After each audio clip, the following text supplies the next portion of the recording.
What is up, guys? I have another video for you, and this time it's the Lobby. The new DLC came out, so I've been working on getting the variants, and I'm halfway there. But right when I started playing the Lobby, I just kind of experimented, started finding out, new strategies, things like that. Like because there's no fire rate cap on the gun, and then when I found that out, uh, pretty much I felt like the developers did something terrible, or it really put something awful into the game that pretty much makes this class better than everything in the game.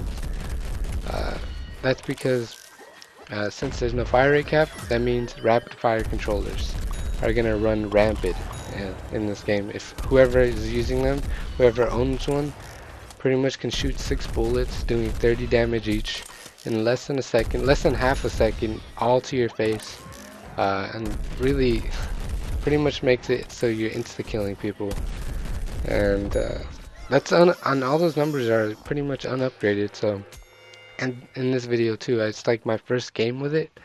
So keep that in mind. Just my aim is bad, obviously, but you're gonna be doing a little bit more damage if you have the upgrade, and if you have a rapid fire controller, you're gonna be, doing even more damage, especially with the reload upgrade that I believe the Loppy is going to have. I'm not sure on all the upgrades or what they are because I just unlocked it, and I've been kind of spending my points on the skin packs and not the actual upgrade packs. So that's why I don't have them yet, but I just imagine when you're able to reload faster, have more bullets in the clip, and do more damage, you're gonna pretty much rapid fire controllers are gonna be super duper strong, especially with the Loppy. So just if you see someone using it, I mean, do not send hate mail or anything, but just kind of I should just kind of back it out because it is extremely strong, and I know this from personal experience. I myself have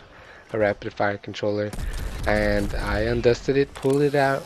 I pulled it out of the drawers. I'm sorry, and just kind of tweaked it a little bit, and I've pretty much figured out that modded controllers are pretty much a thing now. So uh, unfortunately, that was put into the game with this mod, with this DLC. So kind of expect to see those players kind of roaming around, and kind of I suggest kind of telling the devs about it, but hopefully they fix it. But just something to think about when you're playing.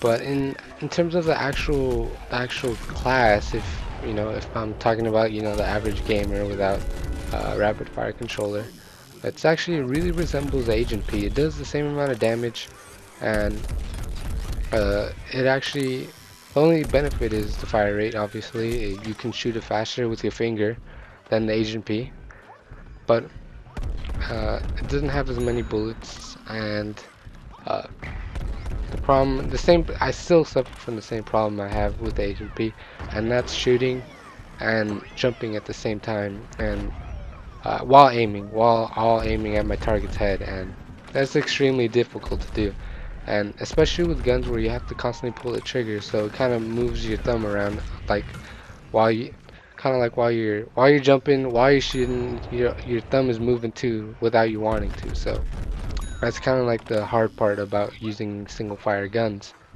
and that's definitely something that I struggle with, and I know other people struggle with. So because of that, I don't recommend this variant for people that have struggle aiming. It is definitely a very aim intensive class, and if you do struggle, I suggest using things like the Toxic Bee. Uh, but if you're playing Team Vanquish, just give it a try because it's really, since it's a single target focus, kind of single target class. Uh, that means it's focused on getting nothing but kills, no utility. So because of that, I suggest using a Team Vanquish because that's where it's really strong. While in guns and graveyards, I feel like doing damage to an area is more useful than single target damage, unless of course you have a modified controller and can shoot 180 damage in less than a second. Well, I mean, there's no point to use any other variant, but If you're a normal gamer, I suggest definitely to use the Toxic P over the Law P, but the Law P is still really fun, and it's something definitely to look into. So it's a pretty this commentary is a pretty quick because pretty much everything I had to say is kind of on repeat from the last P shooter video or the P shooter variant review. So it's all the same, and it really resembles Agent P pretty much. So just keep that in mind. If you're good with Agent P, you'll do good with the Law P. So I hope you guys like this video, and I'll try to be doing it for the other you know, the other variants, or I mean not variants, I'm sorry, other classes that I already previously did kind of reviews on. So uh, I'll try to do those. But as for the All-Star and the Sunflower, which are the rev variant reviews that I have not yet done, I will have the classes already kind of integrated into those videos. So I'll be putting uh, foot soldier video, which I believe is called the Sky Trooper. So definitely, I already have that unlocked, but that's the class I actually need the upgrades for, because without the upgrades, that class kind of stinks. So keep on the lookout for that. And I hope you guys enjoyed the video, and I'm just gonna let the gameplay run through. And I hope you guys take it easy. See ya.